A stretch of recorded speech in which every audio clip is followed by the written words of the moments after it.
Mainam na makakadalaw si Pope Francis sa Tacloban para makita at malaman niya ang matinding hirap na dinanas at dinadanas ng masa dahil sa kawalan ng preparasyon ng rehimeng Aquino sa pagdating ng super typhoon na Yolanda, dahil sa kawalan o kasalatan ng maagap na relief matapos ang pagsalanta ng super typhoon.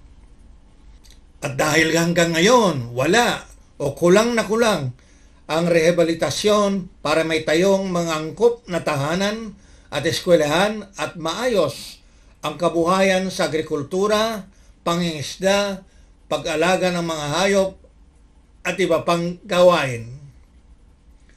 Mahilig lang Rehimeng Aquino sa pork barrel at pagnanakaw sa pondo ng bayan. Pati foreign aid para sa mga biktima ng Yolanda, ninanakawan ng mga bulok na opisyal ng gobyerno at militar.